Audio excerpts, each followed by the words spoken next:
አሁን ሕግ የተላለበት ምክንያት እንቆቅልሽ ሆኖኛል።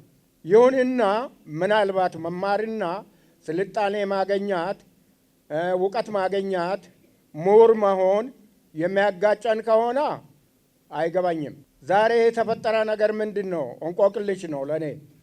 ሲዳማ ሕዝብ ክልል በመጠየቁ ሲዳማ ሕዝብ ብቻ አይደለም አዋሳ ከተማ ያለው ነዋሪ ጭምር ነው ክልል የተጠየቀ። ክልል እንቆቅልሽ አይደለም። ድሮ ክፍለ ሀገር ይባላል። አዋሳ ክፍለ ሀገር ይባላል። ክፍለ ሀገር በነበረ ዘመን ጥል ነበረ፣ ግጭት ነበረ፣ መገላመጥ ነበረ፣ ወሬ ነበረ? የለም። ስለዚህ ልባችን ራሳችን እናጽዳ፣ እኛ እርስ በራሳችን እንታረቅ። እኔ ከሲዳማ ሕዝብ ጋር 1947 ዓመተ ምህረት ጀምሬ እስከ ዛሬ ከሲዳማ ሕዝብ ጋር አብሬ ነው ያለሁት። ምናልባት እኔ ከእናት አባቴ ቤት ሲወጣ ብቻዬን ነው ወጣሁት። አሁን ከልጅ ልጅ ወደ 30 ሆኛለሁ። ስለ ሲዳማ ሕዝብ እኔ አንድ ታሪክ ልንገራችሁ።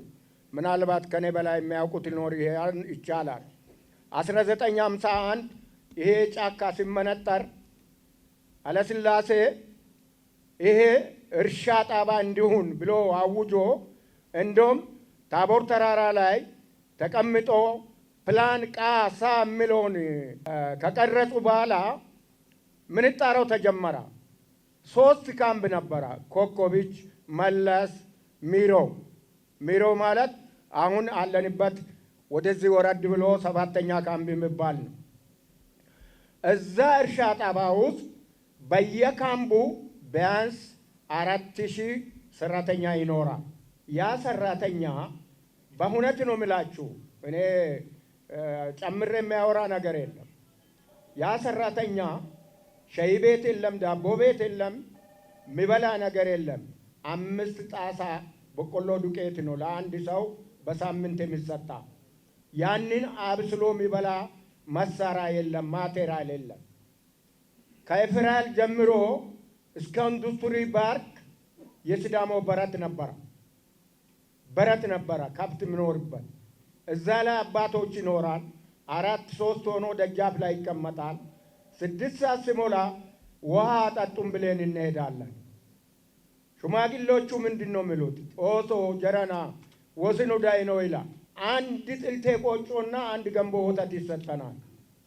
ለ2 ቀን ይበቀናል። እዛ ጊዜ ባልቴን ስንሄድ፣ በ3ኛ ቀን ደግሜን ስንሄድ ትላንት ወዳ ባልቴ ለምን መጣ አይልም፣ ወስኑ ዳይ ነው ይላል። አሁን ያን እየበላ ነው ከ51 መጨረሻ እስከ 54 ዓመተ ምህረት አረቦች፣ ሶማሎች መጥቶ ሻይ ቤት፣ ቁርስ ቤት፣ ዳቦ ቤት ከፍቶ 54 ዓመተ ምህረት ሻይ ቤት እስኪከፈት ድረስ የሲዳማ በረት እየሄደን ቆጮና ወተት እየጠጣን ነው። ጫካ የመነጠረ ነው። በዛን ጊዜ ባይፈልጉ ግምት ክፈሉልን አልወጣም የያዝኩት ንብረት ነው አላሉ። ልምነት ይሄንን ልማት ይህን ከተማ አብሮ ያቀና ሲዳማ አዛውንት ሲዳማ ንብረት ነው። አሁን የተከበረ ከንቲባው የሚያሳስበው ይሄ ብቻ አይደለም የሚበቃን።